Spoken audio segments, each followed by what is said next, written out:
Welcome to Movin and Groovin with EduProtocols. There is a bit.ly down here at the bottom of this first slide, as well as a QR code that will take you to today's slide deck.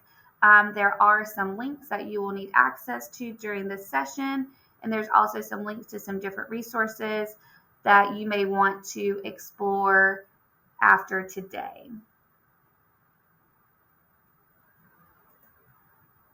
So let's go ahead and get moving and grooving. My name is Michelle Moseley. I'm an instructional technology facilitator for Franklin County Schools.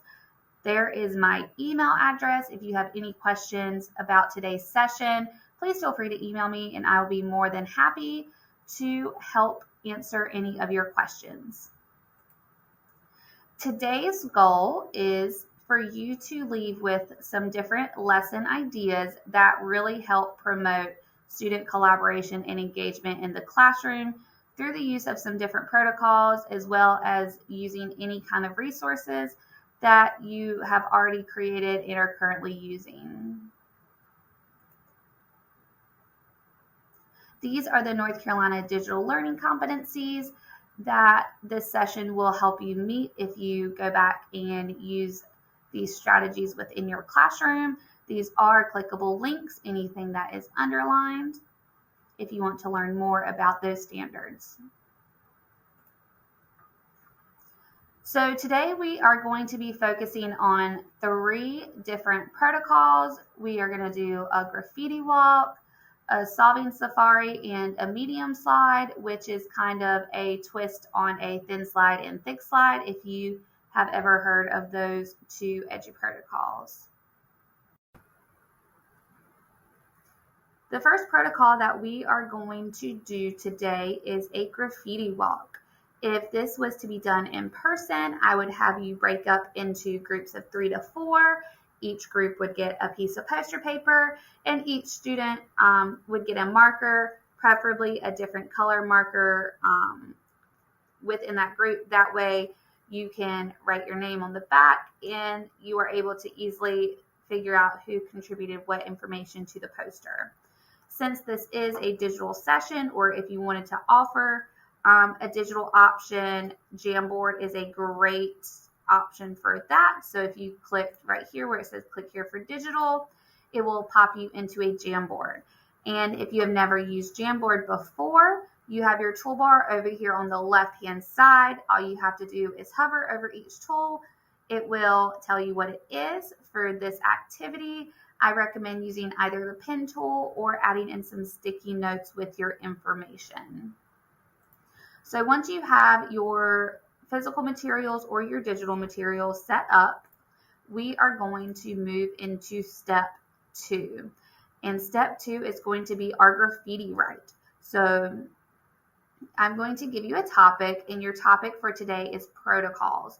So on your poster paper, or for today in this Jamboard, I want you to add in any kind of drawings, ideas, examples, anything that you can think of that makes you think of protocols, or anything that you know about the topic protocols. This is going to be independent for today. However, if you were to do this in your classroom, you can always have them work as a group to build their poster. So I would like for you to take 3 minutes to go back into the Jamboard and complete your graffiti write. If your frame gets full, or if you need a fresh frame, you can come up here to the top and just go to a blank Jamboard frames for you to put in your information. So once again, I'm going to give you about 3 minutes to complete your graffiti write. All right, so now that you have done your graffiti write, we are going to go for our graffiti walk. If this was in person, you would hang your posters around the room. And each group would rotate from poster to poster, spending 30 seconds at each poster. And while they're there, they should be discussing or summarizing what they see. A great option, especially for the older grades, would be to make notes on the posters, whether those are agreements, disagreements, or just even circling common themes that they see or common phrases. For our digital session today, I would like for you to look at the Jamboard and see if anybody else has responded. If they have, I want you to sort of read through what they've wrote or drawn, or maybe they added a picture, but make some notes, add some comments to other people's posts within that Jamboard. So the last step of our graffiti walk is to debrief as a whole group. So whether this was done digitally or offline on poster paper, you always want to make sure that you are coming back together as a whole group and not only reflecting on the content, but also reflecting on the collaboration piece of this activity. So once you have discussed the content, such as big ideas that you've noticed, similarities, differences between posters, really debrief that collaboration piece of what did you learn from working with your group members? Were there any challenges? What did you do well together? And that really helps students sort of wrap up what they just did with their group so they can then apply those skills that they practiced in those collaboration skills within that next activity. And then as always with protocols, you can kind of tweak it to make it your own and fit with what your end goal is in mind. So for example, over here on the right hand side, some different sort of twist to a graffiti walk would be providing different materials on the same topic, and then have students complete that graffiti walk. So maybe within one group, one person is listening to a podcast, one student's watching a video, one student is reading an article, and then they're recording all of their notes on their own little piece, on their section of the poster paper, and then provide them time to discuss what they wrote before doing that graffiti walk piece. Another idea would be for each group to write a summarizing statement using the big idea words. So once they have written about the topic or answered the question, make sure that you tell them ahead of time to leave a space in the middle and then sort of write a summarizing statement to wrap up that, to wrap up their thoughts. And that could be done before they do the walk or after they do the walk and look at everybody's posters. And then my favorite is to vote as a class to keep one as an anchor chart. And this one is great to use if you are using it as like an exit ticket for the day or like a closing activity where you've introduced something new, they've had some opportunities to practice, and you want to see what material stuck with them for the day. You could have them design their own anchor chart, work together as a group, and then the class will vote to keep one and hang that one up on the wall, or you can hang up all four, especially if they have some different information. So we did our graffiti walk as a warm-up activity, and you really can use it for any part of your lesson or class period. We used our graffiti walk to activate our background knowledge on protocols. So now that we've debriefed as a whole group, we all have a general understanding of what a protocol is.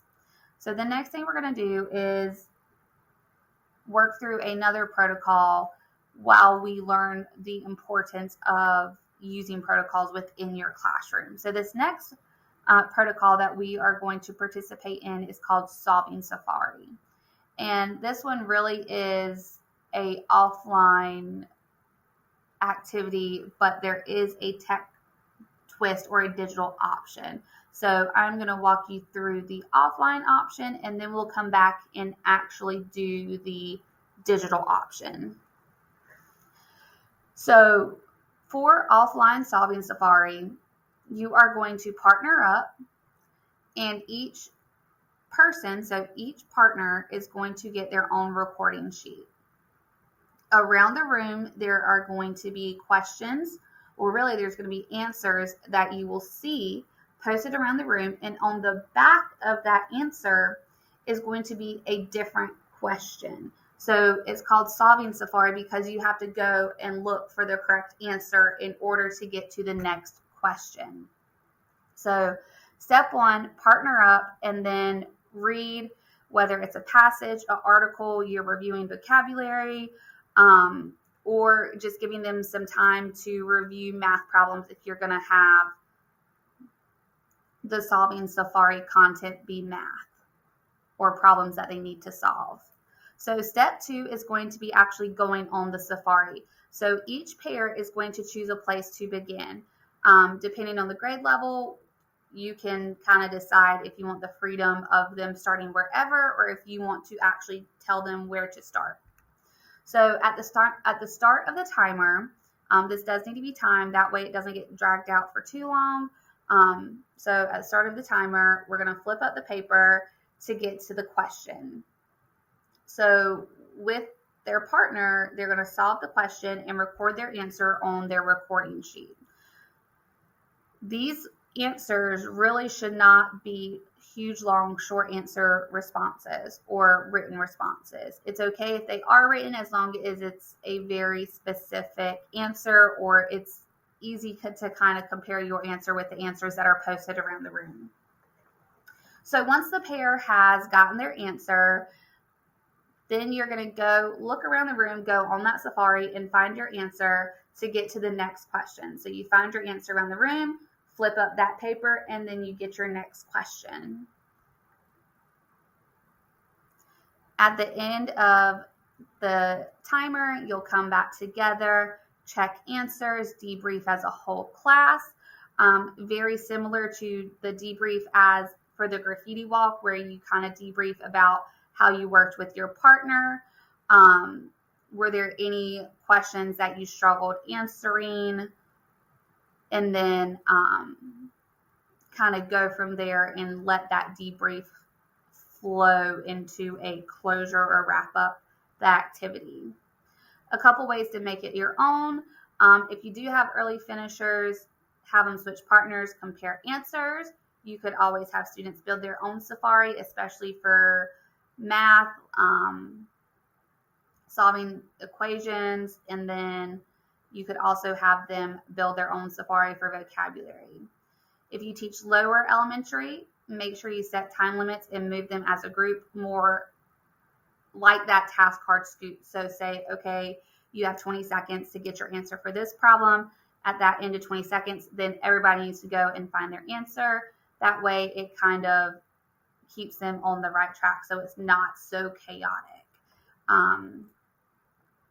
And then this is a template that is for you to build your own Safari. If you click on it, there are some tips on building it. So the biggest thing to remember is that the answer is on the front. And when you flip it up, that is where there is a different question. So the answer in question should not match. There is also a template for a recording sheet. This is not something that it has to be done, but I like this recording sheet for maybe the first time that they do a Safari. That way they're writing the answer to question 1, answer to question 2. So when you come back as a whole class and go over this, or you're checking it later on, it's easy for you to decipher what their actual answer is. So that wraps up the offline version of Solving Safari. So now we're going to go into the digital option, or what I like to call a tech twist. And the digital option is going to be using the tool Quizlet, specifically Quizlet Live.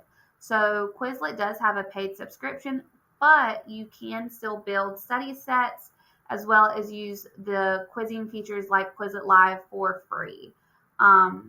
So in order to set up your groups and prepare them to access Quizlet Live, they need to, once they join using a live link, it will randomly group them. Most of the time it's groups of 4.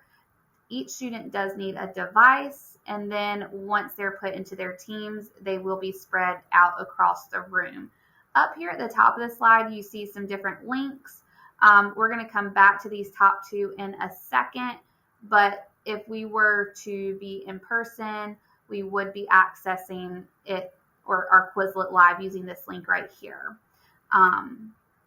So some of the benefits for Quizlet Live, if you've never used it before, the biggest one is that each screen has different answer choices. So students do have to collaborate and work together in order to win. And the biggest part of that is that it gives students who may not win in Kahoot or Blooket or other quizzing tools, gives them the opportunity to win as a team. So that really does boost student confidence. If you've never used Quizlet before, here is a link to a Quizlet teacher's guide just on how to get started. It does link up with your Google Classroom, and you do have the option to share those study sets with your students so they can always go back, even if you're not using it for a solving safari, that especially if it's like vocab or math problems for them they can always go back and work through those and do some of the self-study activities. So what I want for you to do is I'm going to go back to this tech twist slide, and I want you to open up the article and the study set. So the article is the what, why, and how of protocols. This article is going to sort of break down the different types of protocols that there are, as well as why they're beneficial for your students. So I want you to take some time to read this article. When you're done, I want you to click on the study set link and choose one of the self-study activities just so you can test your comprehension, make sure you understood the article, but you also get to see Quizlet from a student standpoint. So you can just pause the video, read your article, do a self-study activity, and then when you're ready to move on, just go back to our session recording and press play. So now that you've taken the time to read the what, why, and how protocols and explored Quizlet, we are going to move into our final protocol, which is a medium slide. So for this activity, a medium slide, this is something that I kind of created based off of a thin slide and a thick slide. So I wanted you to put a little more detail than what a thin slide requires, but I don't want it to be as in-depth as a thick slide, which is almost like a deconstructed paragraph. So this is an independent activity, so you can kind of wrap up your thoughts, but your work or your product is going to be in a shared slide deck. So what I want you to do is come in here and open up the slide deck and claim your slide. So as you can see, there are some different slides. They're all the same template. So where it says created by, I just want you to double click in there and write your name. So that's claiming your slide. You could also have a text box up here in like bright red or highlighted that says claim your slide. If there are no slides that are open, all you have to do is right click and duplicate a slide, or press Control D on your keyboard to add a new slide. So what is going to be on your slide? In your slide deck, it is almost like a graphic organizer for you to complete. So you're going to answer the question, how will you use one of the protocols covered today in your classroom? These will link you back to the slides that we went over today. So we did go in depth, and you completed a graffiti walk. You did a solving safari as well as a digital solving safari. We're now completing our medium slides.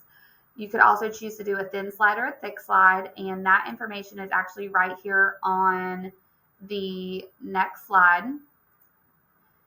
And then there's also a slide called Explore More, which gives you a ton of different information on protocols. So whether it's real life examples of how teachers use protocols in their classroom, as well as some student work samples, a list of different protocols, or just some more information about using protocols in your classroom. So you can explore these links and find a protocol that you may like and want to use that in your classroom.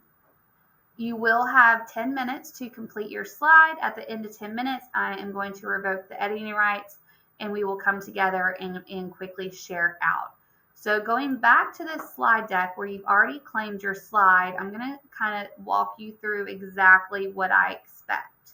So here in bold is protocol, and this is where you're going to double click and type the protocol that you are choosing to do a lesson idea for. Very self-explanatory. Just give me a grade, subject, topic, or skill. If you know the standard, you can type the standard in and then type in your lesson idea. If you can think of a tech twist option, add that in there.